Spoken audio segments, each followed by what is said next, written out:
오늘은 군더더기 없이 바로 본론으로 들어가겠습니다. 매달 통장에 들어오는 기초연금, 이거 노후 생활에 정말 큰 도움이 되죠. 지금 기준으로 보면 매달 약 34만 원 정도 되는데요. 이거 앞으로는 못 받을 수도 있습니다. 그냥 겁주는 소리가 아닙니다.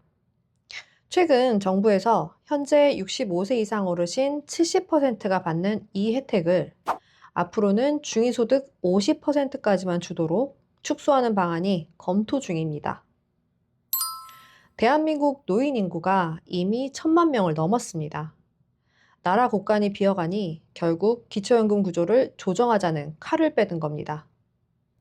이 기초연금 개편안에 대한 정부 입장은 아주 명확합니다. 국가 재정을 생각해야 하니 이제는 정말 지원이 필요한 분들께만 집중하겠다. 바로 이겁니다. 이렇게 되면 지금 잘 받고 계신 분들 5명 중 1명은 앞으로는 대상에서 제외가 될 수도 있다는 말입니다. 물론 지금 당장 내일부터 바뀌는 건 아닙니다. 보시는 것처럼 시간을 두고 서서히 이 기초연금 수급 자격의 문턱을 높여나갈 계획이라고 합니다. 앞으로 이 기초연금 제도가 부분적으로 계속 변화가 될 예정이기 때문에 이 기초연금의 기본 구조는 잘 파악을 하고 계셔야 그때그때마다 대비를 할 수 있을 겁니다. 앞으로 어떤 걸 기준으로 얼마나 자를 건지를 미리 알자는 거죠. 이 기초연금의 기본 구조는 다른 게 없습니다. 대한민국 국민이면서 만 65세 이상이면 받습니다. 하지만 핵심은 수급 자격인 거죠. 이 자격을 결정하는 것이 바로 소득 인정액입니다. 사실 기초연금은 여기서 갈립니다. 이 소득 인정액을 모르면 왜 탈락했는지도 모른 채 끝날 수도 있습니다. 지금부터 소득 인정액이 무엇인지, 도대체 소득 인정액을 어떻게 관리해야 하는지 팩트만 딱 정리해 드리겠습니다.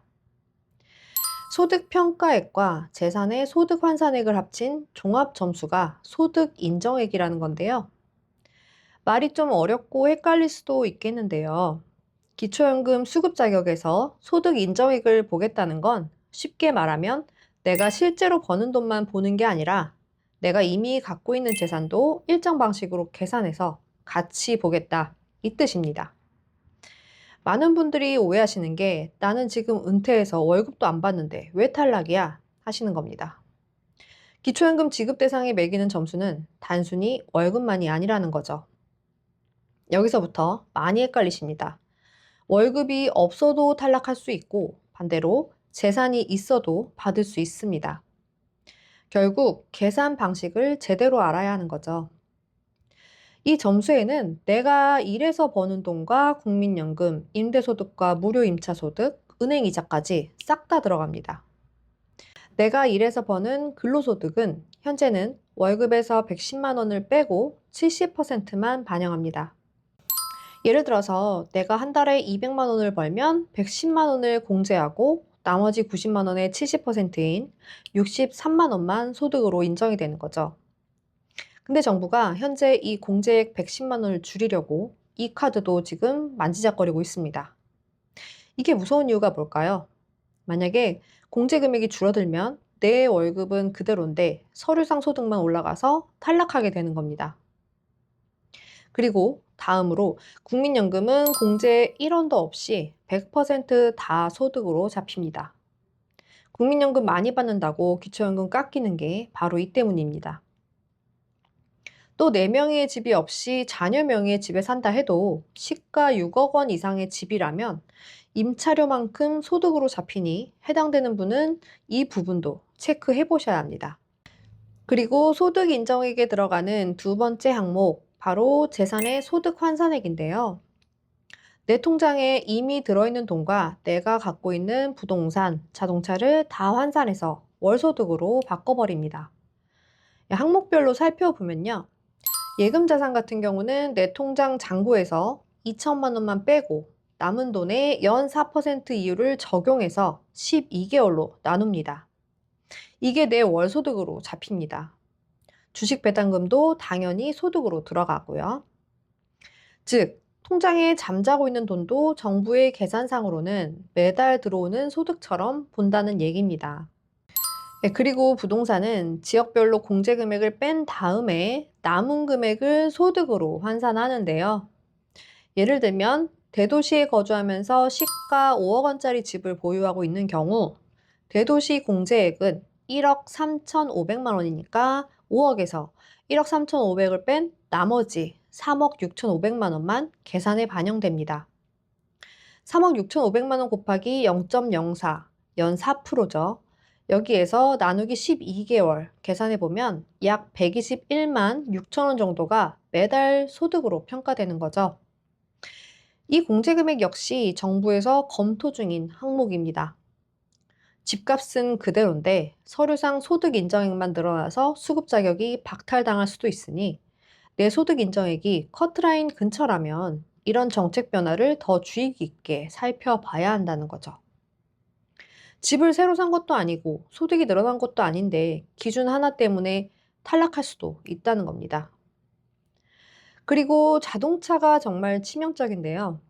3000cc 이상이거나 차량가액이 4천만 원이 넘는 차가 내 명의로 있다면 이 차는 100% 매달 소득으로 잡혀서 사실상 기초연금이 탈락됩니다. 고가 차량으로 분류돼서 감가상각도 적용되지 않습니다. 자동차는 정말 방심하면 안 됩니다. 다른 건 몰라도 이건 한 번에 탈락 사유가 될 수 있기 때문에 꼭 체크하시고 연금 지키시려면 명의관리 반드시 생각하셔야 합니다. 이렇게 해서 계산된 소득 금액이 단독 가구는 월 247만 원 이하, 부부 가구는 월 395만 원 이하여야지만 기초연금을 받을 수 있게 되는 겁니다. 결국 중요한 건 내가 가난하냐 부자냐가 아니라 정부 계산표에서 내 점수가 얼마로 잡히느냐입니다. 제가 영상에서 말씀드린 수치들은 모두 예시이기 때문에 지금 내 재산을 반영해서 기초연금 예상급여액과 나의 소득 인정액이 궁금하시다면 국민연금공단 중앙노후준비지원센터 홈페이지에서 재무진단과 모의계산이 가능하니까 반드시 이용해 보시길 권장드립니다. 정리하겠습니다. 기초연금은 이제 나이만 먹으면 자동으로 나오는 용돈이 아닙니다. 더군다나 지금 중위소득 50%라는 깐깐한 기준표가 세워지려고 하는 지금 내 연금은 나의 정보력과 전략에 달려 있습니다.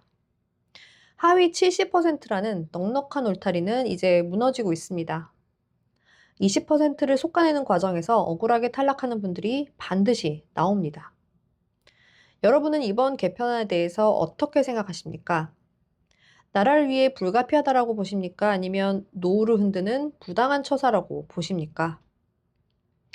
오늘 영상에서 혹시 이해가 안 되거나 추가로 궁금한 점이 있으시다면 댓글에 질문 남겨주세요. 제가 이미 지난 영상에서 국민연금과 기초연금에 대해서 간단히 말씀드렸던 적이 있었는데요. 오늘은 기초연금의 소득 인정액에 대해서 좀 더 자세하게 알아봤고요. 다음 영상에서는 기초연금 탈락 사유에 대해서 실제 사례를 통해 조금 더 깊이 파보겠습니다. 특히 통장, 자동차, 집 때문에 실제로 탈락하는 경우가 어떻게 나오는지 다음 영상에서 더 현실적으로 보여드리겠습니다. 앞으로도 기초연금에 대해서 시리즈로 계속 올려드릴 예정입니다. 오늘 정보가 도움이 되셨다면 구독 눌러주시고 다음 영상도 같이 보시면 좋을 것 같습니다. 여기까지 시청해주셔서 감사합니다.